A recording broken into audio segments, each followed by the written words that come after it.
malaman lang ng tao. O, halimbawa, itong mga to, biktima kayo, o edi file a complaint, then aasuntuin natin legally. For the meantime, pinaimbitahan namin kayo kasi sikat kayo. Lamang kayo ng TikTok eh. Saka Facebook eh. Ha? 5.4 million. Mga magulang, huwag na kayong mag-alala. Ha? Huwag nyo na ipakita sa TV. The Philippine Senate at the time who took initiative to really investigate and give time to these individuals na may merwisyo.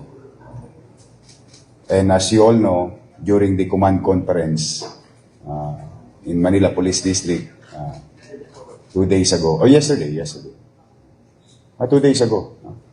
2 days ago, I directed the entire Manila Police District to put things in order all over the city, but particularly Road 10 in Tondo, na maiwasan na may maapektuhan, mabiktima yung mga mamamayan natin na taga-lungsod at mga taong dumadako sa lungsod o pass by the city. So with that, so far, wala pa namang, since we assume office, mukhang wala pang nagkakabalbon sa dibdib lately na sumusubok sa puwersa ng Manila Police District lately and this administration. But then again, meron akong order na kung sakali lahat ng nabidyohan na gumawa ng krimen last year, last month, and before I assume office, at makita ng ating mga pulis, go after them. Now, today we are going to present to you, ito naman, wala naman tong biniktima, no? Pero nagsiga-sigaan to sa Arten. No? I think this will be a very good reminder to future individuals or mga adventurero na may gobyerno na sa Maynila. For purposes of fairness and a fair warning, no, to others, that we are very serious to keep the peace and order situation of the city. And nandito yung ko na lang, i-alias ko na lang muna. Para naman sila makapamuhay na ng payapa at hindi na rin makapamerwisyo in the coming days na alam ng tao, alam ng mga tropa nila na may pamahalaan na. Nandito si alias Along, 30 years old. Paul na lang yung isa kasi walang alias. Ronel na lang yung isa. At isa pang minor na hindi natin na isasama. No? Nandito po sila. Nag-viral po yung video. Sino may hawak ng tubo? Yun. May hawak na tubo yan. No? Sa isang viral na video sa TikTok at mga social media. So today, andyan po sila, mga kababayan namin sa lungsod ng Maynila. At saka sa mga membro-membro ng underworld. Nangyari to, ilang panahon na ang nagdaan. But we make sure that justice will be served to past victim. But today, andyan ba mga magulang nito, mga kaanak nito? Ayun. Nay. Papaluin ko lang sa kamay ito.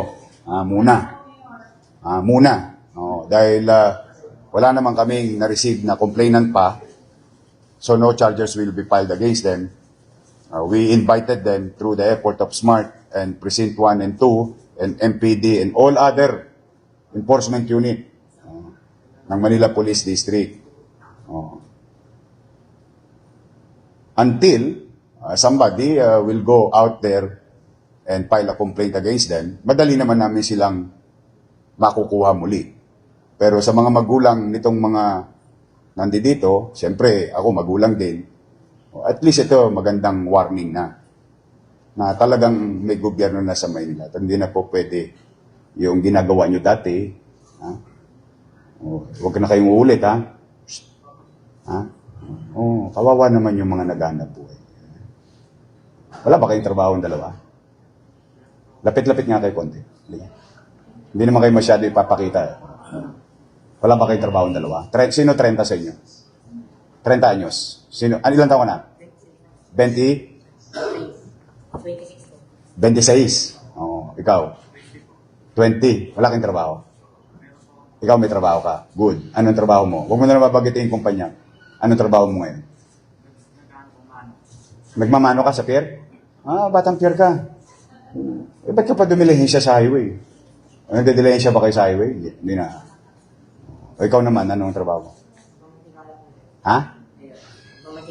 Nagmamantika sa kapulong.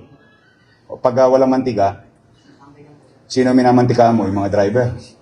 Ha? Nyumanyangga ka ba?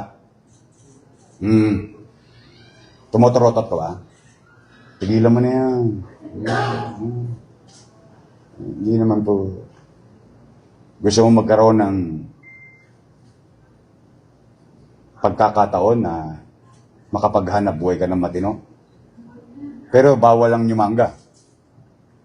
For sure, pagka tinest ka namin ngayon, positive. Malamang. Gusto mo bang tumino ang kinabukasan mo? Gusto mo magkatrabaho? Ha? Sigurado ka? Baka naman pag nagkatrabaho ka, babiyahin mo lang. Hindi naman. May anak ka na? May pamilya ka na? May nanay ka, nandiyan dyan. Tatay. Kapatid. Ikaw sa pier. Tatay ko, tas anong pier ka? Ha? Ha? Sa? Tugo. Sa Tugo. Hindi na pier. Ano pala? Private. Sige, huwag na kayo nang gugulo doon. Pare-pare pala tayong taga-Tondo. Taga-Kapulong kayo. Doon, boss ko. Mabatan doon, boss ko, ha. Ayan, dalawa. Ang kamay niyo. Huwag na ulit, ha. Huwag na ulit, ha. Huwag na ulit. Okay? O, sige. Gusto mo talaga magtrabaho. Ano pangalan mo? Aaron. Ikaw yung Aaron. Ganda katawan nito. Pwede mag-DPS to. Alam mo yung DPS? Ano? Hindi lang magwawalis. Katulong na naglilinis para maging maaliwalas ang pamayanan natin. Sa madalit salita, dampot pukol salo. O bagay sa'yo. Hindi, gusto mo ba? Kidding aside, gusto mo magtrabaho. O sige. Pero titigil ka na sa ano? Torotot. Kukutosan kita. Promise. Ano yung nga to kay, dali nyo to kay ano? Andiyan ba si Kenneth? Okay, dali nyo to kay Kenneth. Ano ka? Ganap ka ng trabaho. Siya, may trabaho naman. Magtrabaho ka na lang sa gobyerno. Promise? Gusto mo talaga magtrabaho. Walang biro. Talaga. Sige. Magtrabaho ka na lang sa gobyerno. Ikaw naman, bumalik ka na lang doon sa private company. Iwasan nyo na yun. Ha? O sabihin nyo na tropa ron. Ako. Baka makakalawit ko sila. Sayang naman. Ginabukasan nyo. O dahil wala namang complainant dito, o kay sa Monte, ibalik nyo to sa mga magulang nila. But at least, malaman lang ng tao. O halimbawa, itong mga to, biktima kayo, o hindi file a complaint, then, asuntuin natin legally. For the meantime, pinaimbitahan namin kayo, kasi sikat kayo. Lamang kayo ng TikTok eh. Saka Facebook eh. Ha? 5.4 million. Mga magulang, huwag na kayong mag-alala. Ha? Huwag nyo na ipakita sa TV yung magulang. Ayoko naman kayong bibigyan ng kaiyan. Ang kasalanan ni Pedro ay kasalanan ni Juan. Hindi naman. Alam mo naman niya, siyempre, naawa din naman ako. Baka pagdating sa Facebook, saka TikTok, kayo naman ang mabash. Sige. Ngayon, ang gagawin mo, ewan ko kung nasa kalsada ngayon si Kenneth alamin nyo na lang kung nandyan si Director Kenneth, kailangan namin ng malalakas ang katawan para maghakot ng basura. Hindi naman basuran, like basurero tayo. Bagay, ayaw mo ba yun? Kahit basurero ka, pwede ka maging mayor. Totoo naman.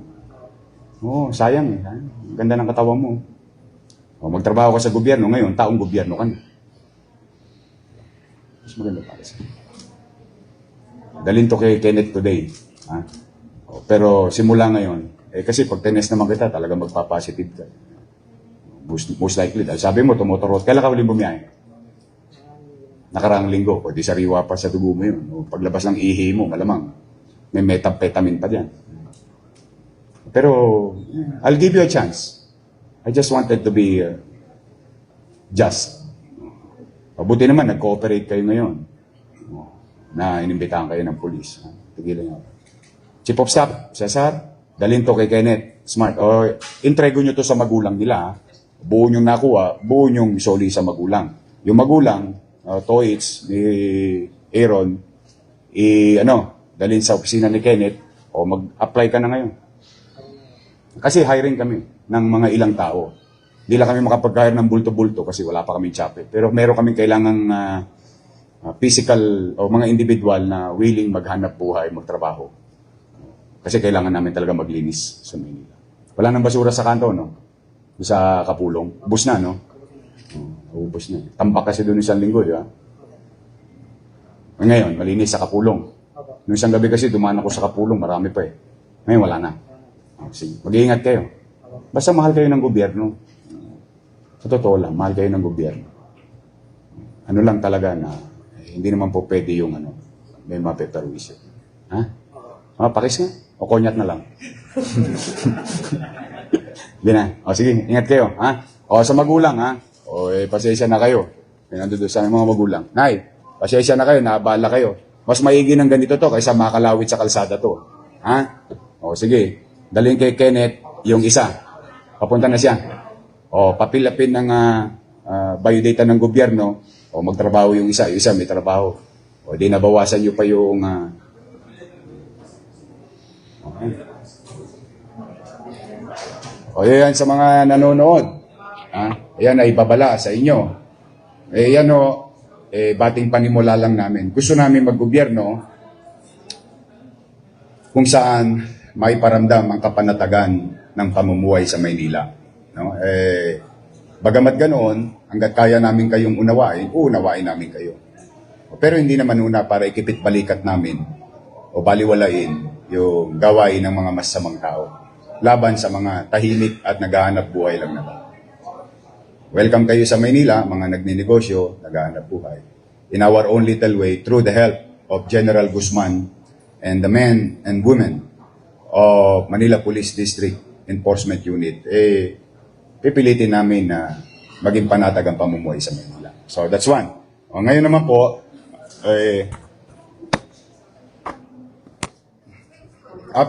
sure. Gusto mo na magtanong o present ko muna itong isa? Paano?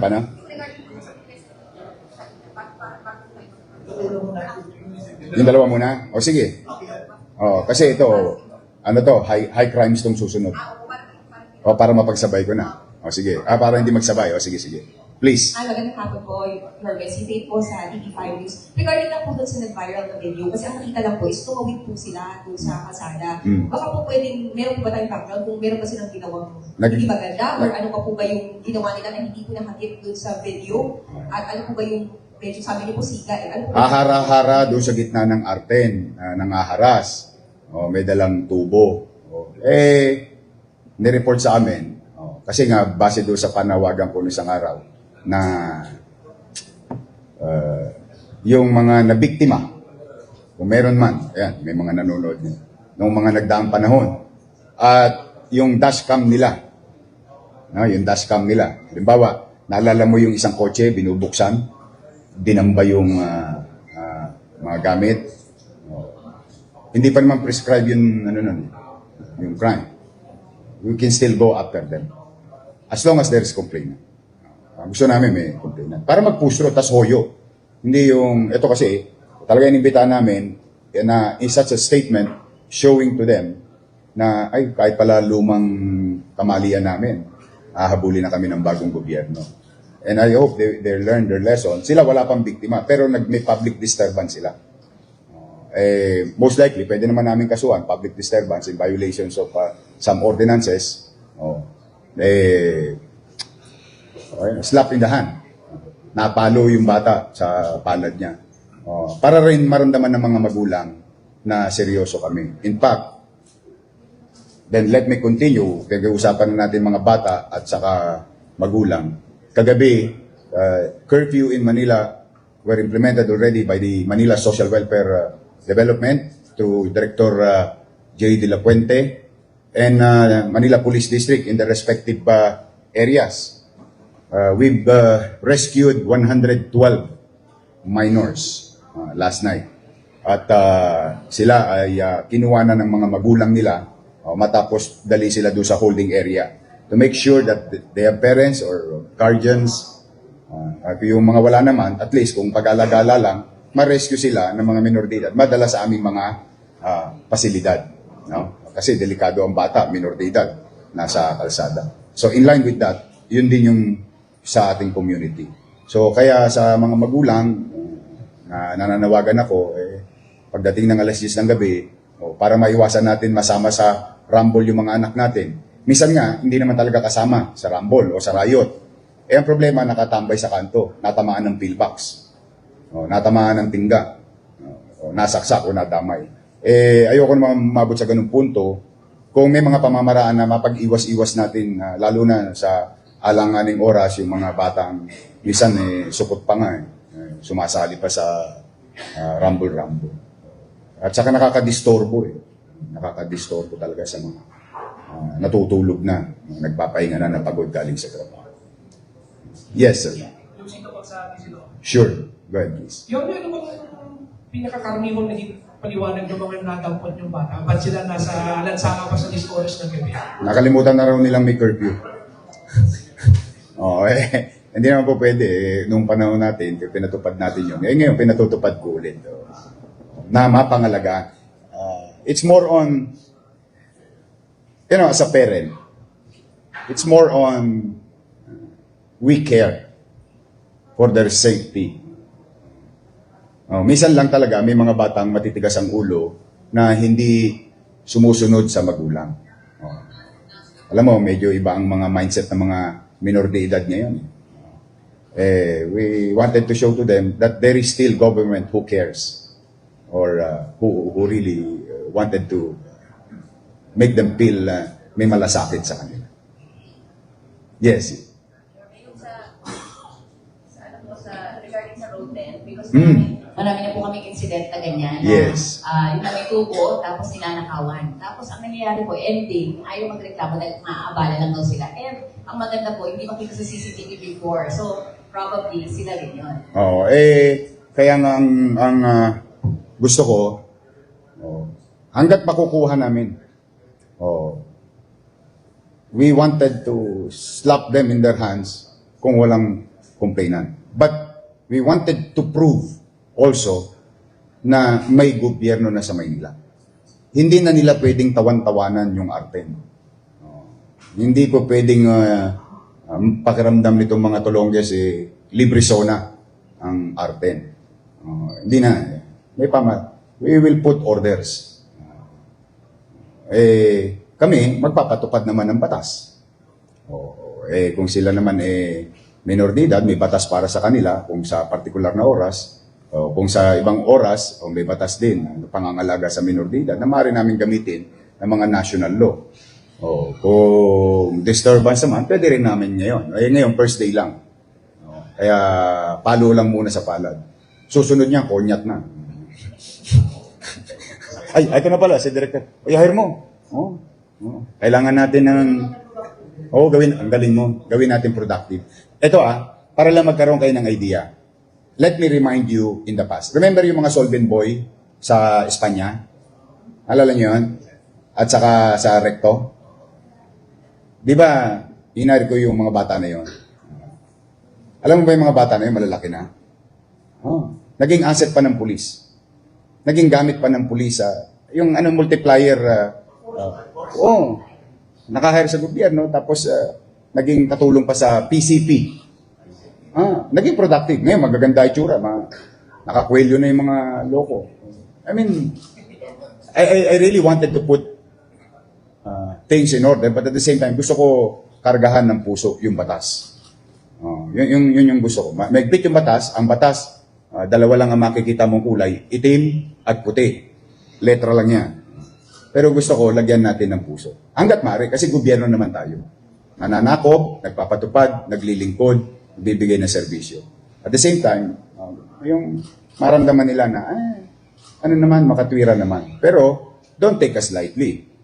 We are firm and true to our obligation to keep the peace and order situation. We are obliged to do so. Susugal ko yung tanong ni kasi Sure. yung kapre, sa experience ko, meron talagang mga bata, yung mga magulang na Doon mismo sa tapat ng nasunog sa inyo, na I think 2 months ago, nag-showdown doon sa may, sila po may nagbatuhan pa ng Molotov, saka pillbox. Ano yan, mga, I think 3 months ago. Loreto versus Nakita ko yung video na yun eh. Hindi pa ako mayor noon, nung panahon kasi na yun. sila ito tanong ko. Di ba may batas tayo, may reliability, yung frequent na nahuhuling curfew na anak. Ang galing. Ang galing mo. Ano nangyari doon? Kakaumpisa pa lang natin eh. Pagka nadadalas-dalas yung bata, nakukuha ng MSWD at ng pulis, yari na yung susunod, yung magulang naman. Kaya sa mga bata, baka susunod yan, makulong naman yung nanay nyo. Sige kayo, wala na magpapaligo sa inyo, wala na magpapakain sa inyo. Hindi, totoo. Tama si Pat, naalala niyo yung ginawa nating ordinansa na yun. Yung nag-umpisa sa Maynila. Dito yun. Sabi mo, pigon na. Paulit-ulit na rin yung mga inuulit. Yung magulang naman ang ano yun natin, ipe-penalize. Council yun. Yan. Pwedeng managot ang ano. Yun yung pinapatupad natin ngayon. Yung curfew na yun. Next level. May data naman yan. May data ang MSWD. Ang tawag dyan, perennial violators. Sa criminal term, recidivists. Pero hindi naman natin sila tinuturing na kriminal eh. Tinuturing natin silang anak na minor de edad. Kaya makikita mo yung mga lesbo, very careful sila to assist the social worker of the City of Manila. Okay? Now, we would like to, so tapos tayo sa curfew, 112 na bata, iprenda na sa kanilang mga magulang, and yung mga nagbabiral sa Arten, nako, Diyos ko, pag may complainant kami, I welcome all those victims. With the new government in the City of Manila, file a complaint before us. Then we will, abulin na. Ngayon naman, moving forward, we make sure in our own little way through the effort of the Manila Police District, mahirapan na silang tumakbo dahil may less po na sa kanto ng Nabotas, boundary ng Manila. May less po na sa Kapulong, may less po na sa Delpan, Zaragoza at Moriones. Machachambahan din sila. At saka nagpalagay na rin ako ng mga multiplier force on a civilian form. Kasi gusto ko talaga tuminuyang Arden. But we'll see.